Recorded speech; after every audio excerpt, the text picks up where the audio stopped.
আমাদের এখানে একজন বিজ্ঞ আলোচক বললেন যে এই ধরনের মানে ভাবখানা এমন যে ধরনের প্রেজেন্টেশন এর আগে নাকি কখনো মানে এর আগে কখনো হয়নি, এরকম একটা ভাব নিচ্ছে। আমি আপনাকে প্রশ্ন করি, এরকম বাংলাদেশে এরকম ইনভেস্টমেন্ট সামিট বাংলাদেশের স্বাধীনতার পর আসলে কি হয়েছে কিনা আপনি আমাকে উদাহরণ দেখান।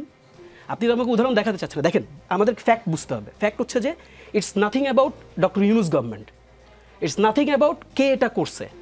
আমরা সেদিকে দেখতে চাই না, আমরা দেখতে চাই হচ্ছে বাংলাদেশে পজিটিভ কী কাজটা হলো। আপনি আশিক ভাই যিনি যে প্রেজেন্টেশনটাকে নিয়ে আজকে অনেক বেশি আলোচনা হচ্ছে বাংলাদেশে, আমি আপনাকে প্রশ্ন করি, আপনি বাংলাদেশে এর পূর্বে আপনি আমাকে হলফ করে দেখান, এর পূর্বে বাংলাদেশে এত স্মার্ট প্রেজেন্টেশন আপনি নিজে দেখছেন কিনা? আপনি তো দেখেন না ইনফ্যাক্ট। এখন তাহলে অনেক প্রশ্ন আসতে পারে, এটাকে আমরা যেমন ট্রেডিশনাল আলাপটা আমরা আসি, যেমন আমরা এখানে এই মঞ্চে বসে আমরা বিগত সরকারের অনেক উন্নয়নের গল্পটা আমরা শুনলাম আবার নতুন করে। কারণ ফ্যাক্টটা আমি আপনাকে বলি, দেখেন গল্পটা কোথায় জানেন? গল্পটা হচ্ছে বাংলাদেশে বিনিয়োগ সম্মেলন বা বিনিয়োগ সামিট এ ধরনের প্রোগ্রাম বাংলাদেশের আগে হয়েছে। কেমন হয়েছে? এরকম হয়েছে যে সেখানে চাটুকারিতা দেখেছি আমরা, এরকম হয়েছে সেখানে বিদেশি বিনিয়োগকারীদেরকে আমরা দেখে নেই, দেখছি একটা খোলস, দেখছি কিছু চাটুকর মানুষজন চারপাশে বসা, আর সারাটা দিন ধরে আমরা দেখছি যে সেখানে একজন ব্যক্তিকে কেন্দ্র করে পুরো বিনিয়োগ সম্মেলনটাকে সাজানো হয়েছে, একটা দলকে কেন্দ্র করে পুরো বিনিয়োগ সম্মেলনটাকে বিনিয়োগ সামিটটাকে হচ্ছে গোছানো হয়েছে। দেখেন, আমি সহজ করে বলি, আপনাকে পাবলিক পারসেপশন বুঝতে হবে। ধরেন আমি যদি এখন বলি যারা যারা প্রশংসা করছে তারা কার, আপনি নিজে আইডিগুলোতে ঢুকে দেখেন।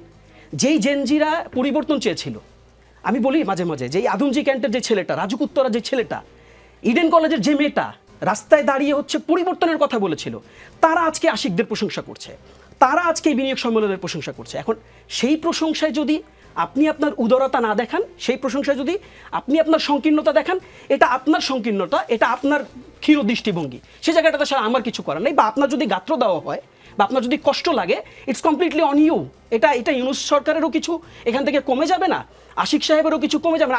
আশিক সাহেব তো তার সর্বোচ্চটা স্যাক্রিফাইস করেই বাংলাদেশে এসছেন, এই বাংলাদেশে এসছেন। তো আমি আপনাদেরকে আজকে প্রশ্ন করতে চাই, এই মঞ্চ থেকে প্রশ্ন করতে চাই, বাংলাদেশে কোনো রাজনৈতিক দল এখন পর্যন্ত আশিক সাহেবদের মতন একজন ভালো প্রেজেন্টার কি তারা তৈরি করতে পেরেছেন?